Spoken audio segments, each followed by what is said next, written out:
Hello everyone, क्या हाल है भाई आप सभी के। उम्मीद करता हूँ काफ़ी अच्छे होंगे। दोस्तों, जैक बोर्ड एग्जाम 2025 के लिए क्लास 12th जियोग्राफी के कुछ टॉप ऐसे इंपॉर्टेंट वायरल एमसीक्यू टाइप के क्वेश्चन को कराएंगे। यानी कि दोस्तों ऐसे वायरल ऑब्जेक्टिव टाइप के क्वेश्चन को कराएंगे जो आपके एग्जाम में डायरेक्ट पूछे जाने का काफ़ी ज़्यादा चांस है। जी हाँ दोस्तों, एक एक क्वेश्चन आपके एग्जाम पॉइंट ऑफ व्यू से काफ़ी ज़्यादा इंपॉर्टेंट होने वाली है। इसीलिए वीडियो को बिना स्किप किए लास्ट तक वॉच कीजिएगा, क्योंकि तुम्हारे एग्जाम के लिए एक एक क्वेश्चन काफ़ी ज़्यादा इंपॉर्टेंट होने वाली है। ठीक है, तो दोस्तों समय को बर्बाद नहीं करेंगे, शुरुआत करेंगे आज की हमारी शानदार सी क्लास को एक नए अंदाज और एक नए जोश के साथ। दोस्तों, वीडियो को स्टार्ट करने से पहले एक ही रिक्वेस्ट है, अगर आप लोग चैनल पर नए हो तो प्लीज चैनल को सब्सक्राइब करके बेल आइकन को प्रेस कर लीजिएगा और अपने सारे दोस्तों को इस वीडियो को शेयर जरूर कर दीजिएगा। और साथ में बता दीजिएगा कि वह फोकस अभी नाम का एक यूट्यूब चैनल है जहां पर जैक बोर्ड के बच्चों के लिए एग्जाम की तैयारी बहुत ही धाकड़ तरीके से कराया जाता है और हर साल की तरह इस साल भी कराया जा रहा है। ठीक है, तो अभी आप लोगों के जियोग्राफी के एग्जाम के लिए समय बचा हुआ है,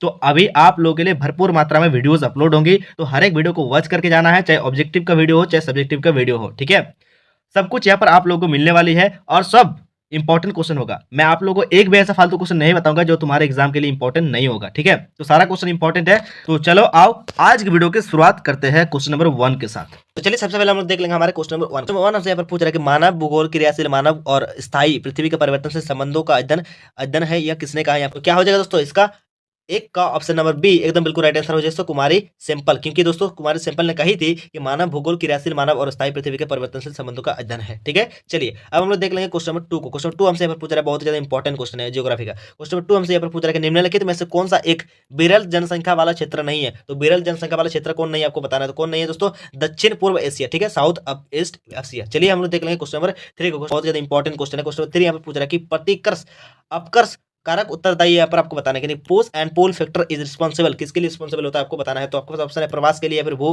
निम्नीकरण के लिए, वायु प्रदूषण के लिए, या फिर गंदी बस्तियों के लिए। तो यहाँ पर क्या हो दोस्तों, 3 का ऑप्शन नंबर 1 एकदम बिल्कुल राइट आंसर हो जाएगा, प्रवास के लिए यानी कि फॉर माइग्रेशन। चलिए हम लोग देख लेंगे क्वेश्चन नंबर यहाँ पर 4 को। क्वेश्चन 4 हमसे यहाँ पर पूछ रहा है, बहुत ही ज्यादा इंपॉर्टेंट क्वेश्चन है दोस्तों, आपके एग्जाम में काफी बार हो सकता है दोस्तों इस बार भी आ जाए। तो क्वेश्चन 4 यहाँ पर पूछ रहा है कि सबसे कम लिंग अनुपात किस देश का है, यानी कि सबसे कम लिंग अनुपात किस देश का, यहाँ पर आपको बताना है कि which country has the lowest sex ratio. तो यहाँ पर आपको बताना, तो 4 का आंसर क्या हो जाएगा। तो क्या हो जाएगा यहाँ पर 4 का ऑप्शन नंबर डी एकदम बिल्कुल राइट आंसर हो जाएगा, संयुक्त अरब अमीरात। चलिए अब हम लोग देख लेंगे हमारी क्वेश्चन नंबर 5 को। क्वेश्चन नंबर 5 हमारे एग्जाम के लिए काफी ज्यादा इंपॉर्टेंट है। यहाँ पर पूछा जा रहा है कि मानव विकास की अवधारणा निम्न में से किस विद्वान की देन है। तो किस विद्वान की देन है आपको बताना है। तो यहाँ पर आपके पास ऑप्शन है professor Amartya Sen, option B में यहाँ पर डॉक्टर महबूब उल हक, ऑप्शन सी में है यहाँ पर LNC सैंपल, ऑप्शन डी में है रेट जेल। ठीक है, तो यहाँ पर क्या हो जाएगा आपको बताना है। तो क्या हो जाएगा 5 का ऑप्शन नंबर बी एकदम बिल्कुल राइट आंसर हो जाएगा, डॉक्टर महबूब उल हक। चलिए हम लोग देख लें क्वेश्चन नंबर 6 को। क्वेश्चन 6 हमसे पूछ रहा है, काफी ज्यादा इंपॉर्टेंट क्वेश्चन है। यहाँ पर पूछा जा रहा है कि निम्न में से कौन सा रोपण कृषि नहीं। तो रोपण कृषि कौन नहीं दोस्तों आपको बताना है। यहाँ पर which of the following is not A plantation agriculture.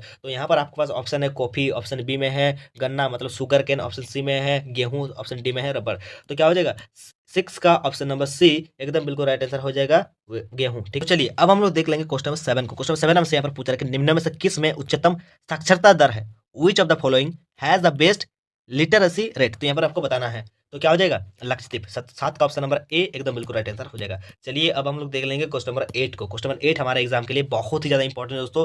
यहाँ पर पूछा जा रहा है कि सन 2011 की जनगणना के अनुसार भारत की जनसंख्या कितनी है बताना है। ठीक है, यानी कि 2011 की जनगणना के अनुसार भारत की जनसंख्या कितनी थी आपको यहाँ पर बताना। तो आप यहाँ पर आपके पास ऑप्शन है 119 करोड़, 121 करोड़, 36 करोड़, 84 करोड़। तो यहाँ पर क्या हो दोस्तों आपका यहाँ पर क्या हो जाएगा 8 का ऑप्शन नंबर बी एकदम बिल्कुल राइट आंसर हो जाएगा, क्या हो जाएगा 121 करोड़। ठीक है, चलिए अब हम लोग देख लेंगे यहाँ पर क्वेश्चन नंबर 9 को। क्वेश्चन नंबर 9 हमसे यहाँ पर पूछ रहा है। क्वेश्चन नंबर 9 यहाँ पर पूछ रहा है कि नई औद्योगिक नीति की घोषणा कब की है आपको बताना है। यहाँ पर when was the new industrial policy announce. तो कब क्या हो जाएगा दोस्तों यहाँ पर 19 का ऑप्शन नंबर बी एकदम बिल्कुल राइट आंसर हो जाएगा 1991। चलिए हम लोग देख लेंगे क्वेश्चन नंबर 10 को। क्वेश्चन नंबर 10 हमसे यहाँ पर पूछ रहा है, बहुत ज्यादा इंपॉर्टेंट क्वेश्चन है, आपके एग्जाम में जरूर देखने को मिल सकता है। तो यहाँ पर क्वेश्चन नंबर 10 हमसे पूछ रहा है कि निम्नलिखित में से कौन सा नदी के तट पर अवस्थित नहीं है। तो पूछ रहा है कि विच of the following is not located on the bank of a river. यहाँ पर आपके पास ऑप्शन है कोलकाता, आगरा, भोपाल, पटना। यहाँ पर क्या हो जाएगा दोस्तों यहाँ पर आपको बताना है। क्या हो दोस्तों 10 का ऑप्शन नंबर क्या हो जाएगा सी एकदम बिल्कुल राइट आंसर हो जाएगा भोपाल। चलिए हम लोग देख लें क्वेश्चन नंबर 11 को। क्वेश्चन नंबर 11 हमसे पूछ रहा है यहाँ पर पूछ रहा है कि शुष्क कृषि के निम्न में से कौन सी फसलें नहीं बोई जाती है। Which of the following crops is not a सर्म इन ड्राई फार्मिंग। तो यहाँ पर क्या हो जाएगा दोस्तों, गन्ना। ठीक है, क्या हो जाएगा, गन्ना। यानी कि क्या हो जाएगा दोस्तों, 11 का ऑप्शन नंबर क्या हो जाएगा, 11 का ऑप्शन नंबर डी एकदम बिल्कुल राइट आंसर हो जाएगा, शुगर केन। चलिए हम लोग देख लेंगे क्वेश्चन नंबर 12 को। चलिए क्वेश्चन नंबर 12 को हम लोग देख लेते हैं। यहाँ पर बहुत ज्यादा इंपॉर्टेंट, यहाँ पर लिख रहा है कि निम्नलिखित में से कौन सा एक आधारभूत उद्योग नहीं है। तो आधारभूत उद्योग कौन नहीं है दोस्तों, यहाँ पर आपको बताना है कि टेलीविजन उद्योग। ठीक है, यानी कि टेलीविजन जो कंपनियां टीवी बनाती है। ठीक है, तो यहाँ पर क्या हो जाएगा, 12 का ऑप्शन नंबर डी एकदम बिल्कुल राइट आंसर हो जाएगा। उसी के साथ हम लोग देख लेंगे क्वेश्चन नंबर 13 को। क्वेश्चन नंबर 13 हमसे यहाँ पर पूछ रहा है, बहुत ज्यादा इंपॉर्टेंट है। यहाँ पर पूछ रहा है कि निम्नलिखित में से कौन सी फुटकर व्यापार की विशेषता नहीं है। यहाँ पर आपको बताना, तो क्या हो जाएगा, 13 का ऑप्शन नंबर ख एकदम बिल्कुल राइट आंसर हो जाएगा। अधिकांश फुटकर व्यापार केवल विक्रय के लिए नियत प्रतिष्ठानों से समर्पित होता है। ठीक है, यहाँ पर क्या हो जाता है, तो 13 का ऑप्शन नंबर बी एकदम बिल्कुल राइट आंसर हो जाएगा। चलिए अब हम लोग देख लेंगे क्वेश्चन नंबर 14 को। क्वेश्चन नंबर 14 हमारे एग्जाम के लिए बहुत ही ज्यादा इंपॉर्टेंट है दोस्तों। तो यहाँ पर पूछ रहा है कि विश्व का व्यवस्थम समुद्री मार्ग कौन सा है। तो यहाँ पर क्या हो जाएगा, यहाँ पर क्या हो जाएगा, 14 का ऑप्शन नंबर सी एकदम बिल्कुल राइट आंसर हो जाएगा दोस्तों, उत्तरी अटलांटिक मार्ग। ठीक है, चलिए अब हम लोग देख लेंगे क्वेश्चन नंबर 15 को। क्वेश्चन नंबर 15 यहाँ पर पूछ रहा है कि सवेज नहर मिलाती है, सवेज नहर मिलाती है, क्या मिलाती है आपको बताना है।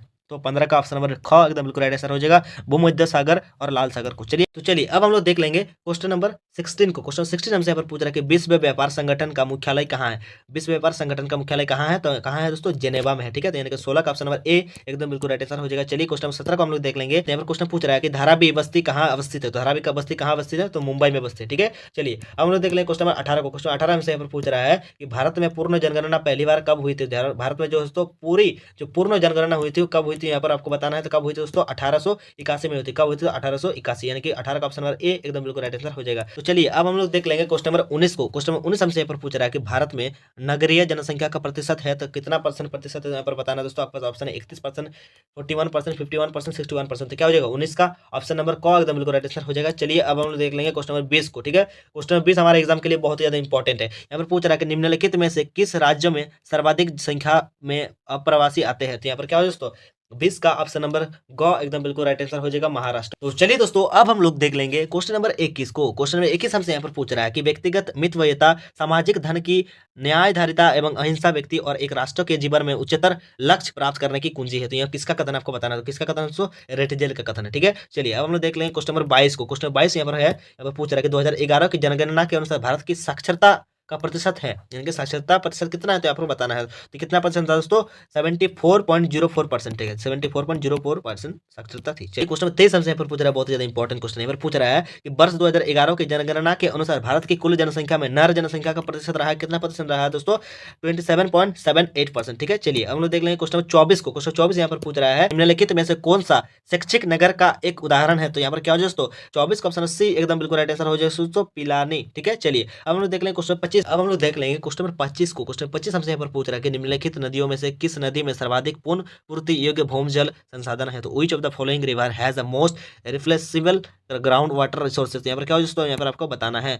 तो क्या हो दोस्तों, गंगा। ठीक है, चलिए हम लोग देख लेंगे क्वेश्चन नंबर 26 को। क्वेश्चन 26 का आंसर यहाँ पर देख लेंगे हम लोग, और क्वेश्चन नंबर 26 हमारे एग्जाम के लिए काफी ज्यादा इंपॉर्टेंट है। यहाँ पर पूछ रहा है कि हरित क्रांति शब्द का प्रयोग सर्वप्रथम किस विद्वान ने किया। जो हरित क्रांति दोस्तों शब्द है, ठीक है, हरित क्रांति, उस शब्द का सर्वप्रथम कौन सा विद्वान ने यूज किया था, ठीक है, प्रयोग किया था। विच scholar first use the term green revolution. यहाँ पर क्या है दोस्तों, 26 का ऑप्शन नंबर सी एकदम बिल्कुल राइट आंसर हो जाएगा, डॉक्टर विलियम कॉट। चलिए क्वेश्चन नंबर 27 का आंसर हम लोग देख लेंगे। क्वेश्चन 27 हमारे एग्जाम के लिए बहुत ही ज्यादा इंपॉर्टेंट है दोस्तों। यहाँ पर पूछा जा रहा है कि भारतीय जनगणना इतिहास में किस वर्ष को ग्रेट डिवाइस की संज्ञा दी गई है। तो in the Indian census history which year has been the term as the great divide. तो यहाँ पर क्या हो दोस्तों, कब, यहाँ पर क्या हो जाएगा दोस्तों, 27 का ऑप्शन में डी एकदम बिल्कुल राइट आंसर हो जाएगा 1921 में। ठीक है, चलिए अब हम लोग देख लेंगे क्वेश्चन नंबर 28 को। क्वेश्चन नंबर 28 हमसे यहाँ पर पूछ रहा है कि भारत में स्थानांतरित कृषि को क्या कहा जाता है। भारत में स्थानांतरित कृषि को क्या कहा जाता है, यानी कि what is the shifting agriculture, यानी कि शिफ्टिंग एग्रीकल्चर को दोस्तों क्या कहा जाता है भारत में। यहाँ पर आपको बताना, तो किस क्या कहा जाता है दोस्तों, झूम कहा जाता है, यानी कि झूम खेती कहा जाता है। ठीक है, चलिए अब हम लोग देख लेंगे क्वेश्चन नंबर 29 को। क्वेश्चन नंबर 29 हमसे यहाँ पर पूछ रहा है कि दो देशों के मध्य व्यापार कहलाता है, यानी कि दो देशों के बीच जो मध्य व्यापार होता है दोस्तों, यानी कि trade between two countries is called, यानी कि दो देशों के बीच जो व्यापार होता है दोस्तों, यहाँ पर आपको बताना है। तो उस व्यापार का क्या नाम है दोस्तों, अंतरराष्ट्रीय व्यापार, इंटरनेशनल ट्रेड। तो चलिए अब हम लोग देख लेंगे हमारा लास्ट क्वेश्चन, क्वेश्चन नंबर 30, जो आपके एग्जाम के लिए काफी ज्यादा इंपॉर्टेंट है। यहाँ पर पूछा जा रहा है कि कोची पतन अवस्थित है। तो कोची पोर्ट या फिर पतन इज लोकेटेड कहाँ स्थित है, यहाँ पर आपको बताना। तो आपको यहाँ पर ऑप्शन है इन कर्नाटका या फिर ओडिशा या फिर केरल या फिर तमिलनाडु। तो कहाँ स्थित दोस्तों आपको बताना है। तो कोची पतन जो है दोस्तों केरल में स्थित है, केरल में। ठीक है, चलिए तो दोस्तों इसी प्रकार से इस वीडियो में हम लोग टोटल 30 का 30 ऐसे टॉप इंपॉर्टेंट ऑब्जेक्टिव क्वेश्चन कर लिए जियोग्राफी क्लास 12 आर्ट्स वाले बच्चों के लिए, जो आपके एग्जाम में डायरेक्ट पूछा जाएगा। जी हाँ दोस्तों, बहुत ज्यादा इंपॉर्टेंट है। तो इसी प्रकार से आप लोगों को लगातार वीडियो मिलता जाएगा हर एक सब्जेक्ट का। तो चैनल पर नए हो तो फटाफट से चैनल को सब्सक्राइब कर लेना और अपने सभी दोस्तों को शेयर कर दो। चलिए मिलते हैं नेक्स्ट वीडियो में। जय हिंद, जय भारत, भारत माता की जय।